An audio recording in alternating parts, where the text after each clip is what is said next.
Coach Astin is here to answer questions from the press. Please keep the questions fairly brief, as we have a very limited time window. The floor is now yours. Oh, I'm glad to be here. Guess let's open the floor. Who's got a question? Tim? Tim, you got a question? As we wind down to kick off tonight, what has the team done to prepare for this upcoming battle? Well, I mean, it's not just a simple preparation. We've been developing this team for how many seasons? Already seven seasons now I've been in charge of this team. So it's just been a continual grind, and we've really worked hard in practices pretty much week in, week out to get us to this point where, what's the number now? We're up to 40-something wins out of 50. So, I mean, these guys really give it all. They've got the biggest heart of any team, I bet, in this league right now. Their work ethic is off the charts. I couldn't be any more proud of this team. They've really gone out there week in, shown every week they show that they're an elite team, and that they're ready to take on the world, really. So I'm really proud of the guys, and I just think, I don't know, they've prepared all year for this one moment. So let's just see what they've got tonight.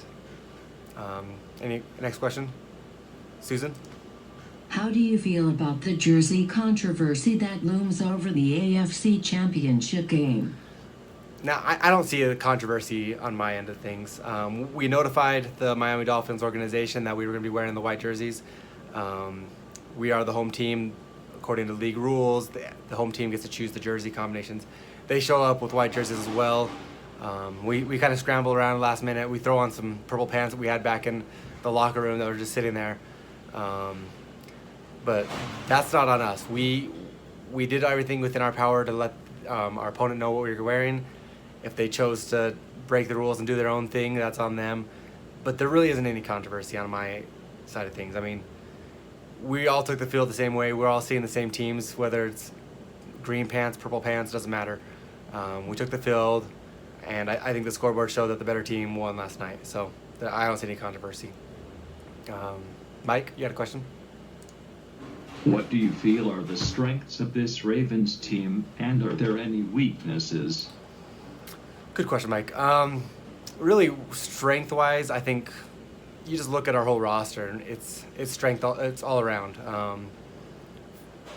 It starts from the top. Eric Haskins, our quarterback, he's really the leader of this team, and this is a guy who's 24, 25 years old, and he's leading in this team to, I don't know, is this his third Super Bowl now? I think it's his third Super Bowl, which is a lot to ask from a kid, just to take this team and say, hey, this is yours. Let's take them to victory. I want you to lead us to some Super Bowls. And so he's got that one Super Bowl victory. Obviously he couldn't lead us. Oh, he didn't play last season. That's right. So this is his second Super Bowl. He's undefeated in the Super Bowl, so I'll give him that. So really the strength it's on him. He's a leader, and you can just see, just watch him on the field, and you can see his leadership right there. As a weakness standpoint, we really don't have a lot. We have plenty of depth. I would say maybe our biggest weakness would be just when we face adversity through injuries. That's when we really struggle. You look at the Jaguars game this year we had when Eric went out for, I think it was early in the first quarter. We really struggled to move the ball, and the Jaguars took advantage of us. And so, I mean, we couldn't capitalize on that game. But other than that, you look at every game Eric's been in, we've really just excelled. So I think as long as he can stay healthy in this game, I'm voting for us for the victory on this one. So you guys can do what you want to do, but that's where my vote's at. Next question, Rachel. Now, we all know your winning percentage is off the charts. Yeah. But how do you feel about being the best-looking coach in the league? What are your plans after the game? Rachel, thanks, I guess. I don't know if you knew this about me, but I'm a married man, and I don't kind of swing, I guess. So my plans after the game is actually going to hopefully be celebrating with my wife.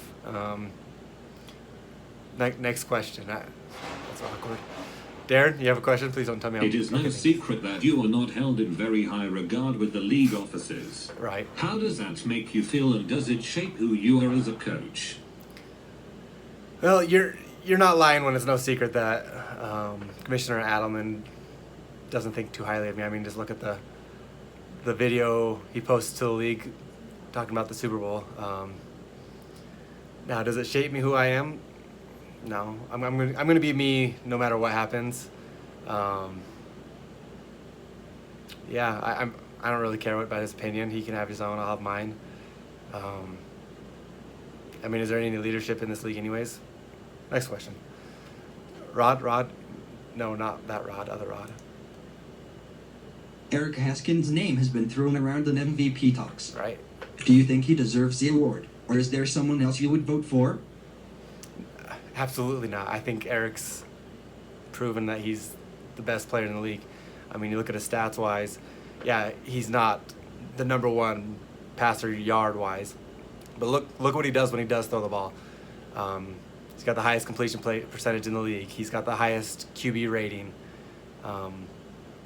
His touchdown interception ratio is near the top as well.